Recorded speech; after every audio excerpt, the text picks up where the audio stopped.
ఈరోజు మళ్ళీ సిట్ నోటీసులు కేసీఆర్ ఇంటికి అతికిచ్చారు. దాని మీద కేసీఆర్ నెక్స్ట్ స్టెప్ ఏంటి అంటే మీరు ఏం చెప్తారు? మీరు అంటే యాజ్ ఎ లీగల్ చీఫ్ సుప్రీంగా మీకు తెలిసి ఉండాలి కదా. నాకైతే తెలియదు. ఏదైనా ఒక ఆదేశం వస్తే పని చేస్తాం అంతేగాని అడిగితే సలహా ఇస్తాము, ఆదేశం వస్తే పని చేస్తాం. మీరు ఇంకో రకంగా అడగండి. ఈ పరిస్థితుల్లో ఎవరైనా ఈ విచారణ ఎదుర్కొనే వాళ్ళు ఏం చేయాలి చెప్తా. ఏం చేయాలి? ఒక హక్కు ఏదైతే ఒక హక్కు ఉన్నదో ఆ హక్కుని కాపాడుకునే బాధ్యత ప్రతి పౌరుని ప్రతి పౌరుడికి ఉంటుంది. నిన్నటికి నిన్న సుప్రీంకోర్టు కూడా అదే చెప్పింది. ఆడపిల్లలకి చదువుకు సంబంధించిన విషయం వచ్చినప్పుడు తల్లిదండ్రులు పట్టించుకోవట్లేదు, టీచర్లు పట్టించుకోవట్లేదు. తర్వాత ఆ హక్కును అనుభవించే పిల్లలకి బాధ్యులు తల్లిదండ్రులు కాబట్టి వాళ్ళు పట్టించుకోవాలి. ఉన్న హక్కుని కాపాడుకోలేకపోతే కొత్త హక్కు ఎక్కడి నుంచి వస్తుంది అని ప్రశ్నించింది.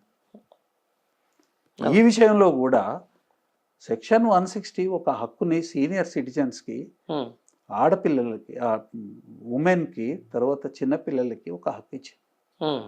ఆ హక్కుని కాపాడుకోవాలి. గతంలో కూడా ఒక సందర్భంలో ఆడపిల్లలకి విచారణ చేయాలన్నా, వాళ్ళ స్టేట్మెంట్ రికార్డ్ చేయాలన్నా, తర్వాత వాళ్ళ ఎవిడెన్స్ రికార్డ్ చేయాలన్నా ఇంట్లోనే చేయాలని కొట్లాడినాం మేము.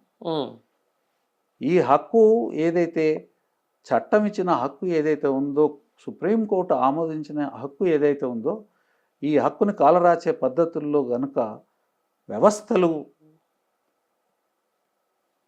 భేదభావంతో ఈ హక్కును కాలరాచే కార్యక్రమం పెట్టుకున్నప్పుడు ఖచ్చితంగా కోర్టును ఆశ్రయించాలి. ఈ హక్కుని పరిరక్షించుకునే దానికోసము ఖచ్చితంగా కోర్టును ఆశ్రయించాలి. తెలవాలి కదా, కోర్టుకు కూడా తెలవాలి ఏం జరుగుతుంది, ప్రజలకు కూడా తెలవాల్సిన అవసరం ఉంది. తర్వాత ఇందులో ప్రత్యేకంగా అవమానపూరితంగా బిహేవ్ చేస్తున్నారు. అవమానించే పద్ధతుల్లో, తర్వాత హ్యూమిలియేట్ చేసే పద్ధతుల్లో కేసీఆర్ గారిని న్యూనతాభావంతో మీరు ఇవాళ చూడదలుచుకుంటే దానికి ఫలితము ప్రజాక్షేత్రంలో ఉంటుంది. కేసీఆర్ లేకపోతే నువ్వెక్కడున్నావు? తెలంగాణ ఎక్కడ ఉంది?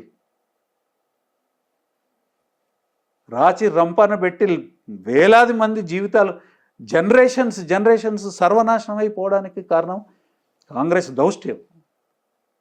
380 మంది పిల్లల్ని పిట్టలను కార్చినట్టు నిర్దాక్షిణ్యంగా కాల్చి చంపింది కాంగ్రెస్ ప్రభుత్వం. వేలాది మంది పిల్లలు సూసైడ్లు చేసుకోవడానికి ఆత్మన్యూనత భావంతో, భయంతో, అవమానంతో సూసైడ్లు చేసుకున్న పరిస్థితి క్రియేట్ చేసింది కాంగ్రెస్ పార్టీ. 67 సంవత్సరాలు నీళ్లు లేకుండా తాగునీళ్లు, సాగునీళ్లు, విద్య, ఆరోగ్యము, బతుకుకి కావలసిన జీవనాధారాన్ని, ప్రతి ఆధారాలన్నిటిని కూడా కొల్లగొట్టి సర్వనాశనం చేసి కొన్ని తరాలు నాశనం అయిపోవడానికి కారణం కాంగ్రెస్ పార్టీ. అంత దుర్మార్గమైన పార్టీని ఒప్పించి మెప్పించి మెడలు వంచి తెలంగాణ తీసుకొచ్చిండు కేసీఆర్ గారు. తెలంగాణ అస్తిత్వానికి ప్రతీక అయినారు. తెలంగాణ తీసుకొచ్చింది కాబట్టి నువ్వు తెలంగాణకు ముఖ్యమంత్రి అయినావు. దానికి కేసీఆర్కి నువ్వు కృతజ్ఞుడు అయి ఉండాలి. ఎవరెవరో చెప్తున్నాను, కృతజ్ఞత ఇవంతా ఓకే కాదండి. నువ్వు కృతజ్ఞుడు కాకపోతే కనీసం మర్యాద పాటించు. మర్యాద పాటించలేకపోతే చట్టాన్న పాటించు.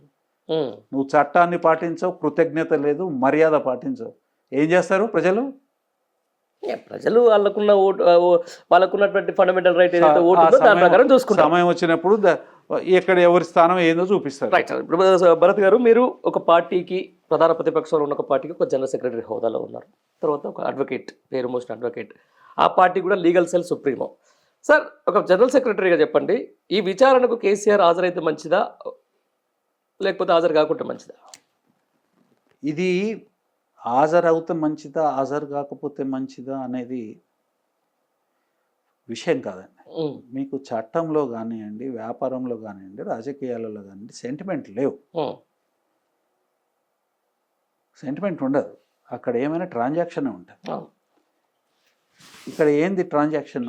వాళ్ళు నోటీస్ ఇచ్చినారు, ఉమ్, తర్వాత ప్రతి ఒక్కళ్ళు ఇప్పుడు కేసీఆర్ లాంటి పెద్ద మనిషి నోటీస్ని కాదని అనరు. ఉమ్, ఆయన మా అందరికి కూడా చెప్పేది ఉమ్. ఎప్పుడైనా చట్టాన్ని గౌరవించాలి. చట్టాన్ని గౌరవించాలి. ఉమ్, ఇప్పుడు కూడా చెప్తూనే ఉంటారు, చట్టాన్ని గౌరవించాలి. తర్వాత కోర్టుల మీద నమ్మకం పెట్టుకోవాలి. 100% ఉండాలి. వారు నిన్న కూడా చెప్పినారు అన్నమాట. ఉమ్, నేను చట్టం మీద గౌరవం ఉంది, కోర్టుల మీద నమ్మకం ఉన్నది. ఆ ప్రాసెస్కి మేము ఖచ్చితంగా కట్టుబడి ఉంటాం.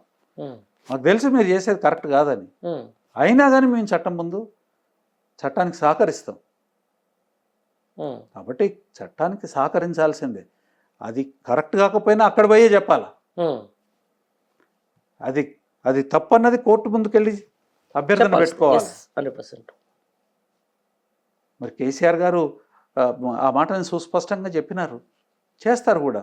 ఉమ్, ఒకవేళ వారు చట్టానికి గౌరవించకపోతే హరీష్ రావు గారు కూడా అటెండ్ గారు, కేటీఆర్ గారు కూడా అటెండ్ గారు. అవును. ఎందుకంటే మీ పార్టీ అంతా మేమంతా ఆయన ట్రాన్స్పరెంట్ గా నడుస్తుంది సార్. ఆయన మా పెద్ద కదా. 100% ట్రాన్స్పరెంట్ గా ఎవరైతే నోటీస్ వచ్చారో వాళ్ళందరూ వచ్చారు, వివరణ ఇచ్చిర్రు. అంతే సార్ కదా. అది సాక్షులకు సంబంధించిన దాంట్లో సంగతి మనకు కొన్ని పేపర్లో లేకపోతే ప్రధాన మీడియా దాచిపెట్టినా నేను ఓకే కాదండి. బట్ ఈ రోజున ఒకసారి నోటీస్ ఇచ్చిర్రు, రెండోసారి నోటీస్ ఇచ్చిర్రు. ఒకవేళ దీన్ని ఇగ్నోరెన్స్ చేస్తే ప్రజల్లోకి ఏమైనా తప్పుడు సంకేతాలు పోయే అవకాశం ఉందంటారా? మేము ఎందుకు ఇగ్నోర్ చేస్తున్నామండి? ఉమ్, పద్ధతి ప్రకారం చేయమని అంటున్నాం, మేము వస్తామని అంటున్నాము, సహకరిస్తామని కూడా చెప్తూనే ఉంటుంది. ఉమ్. అరే మీరు గొడవల మీద అతుకు పెడతారండి. అది ఆ విషయంలో మాత్రం జనాల్లో వ్యతిరేకత అయితే ఉంటున్నమాట వాస్తవము. నోటీసులు ఇవ్వడానికి తర్వాత చట్టం ఒక హక్కు ఇచ్చింది, ఉమ్, ఎక్కడ విచారణ జరగాలనేది. ఉమ్, నేను ఉంటున్న ప్లేస్లో విచారణ జరగాల. ఉమ్. నా రెసిడెన్స్ ఎర్రవెల్లి నా రెసిడెన్సా కాదా? అవును సార్. నేను ఉంటున్నానా లేదా? ఓకే. 24 గంటలు 365 రోజులు ఏంటి ఫామ్ హౌస్ అనేది జపం చేస్తారు కదా. అవును, అవును. మరి ఇప్పుడేమైంది? అవును, అవును. సరే నీ ఇష్టానికి ఒకసారి ఏమో ఫామ్ హౌస్ అవుతుంది, ఇంకోసారి ఇంకేమవుతుంది?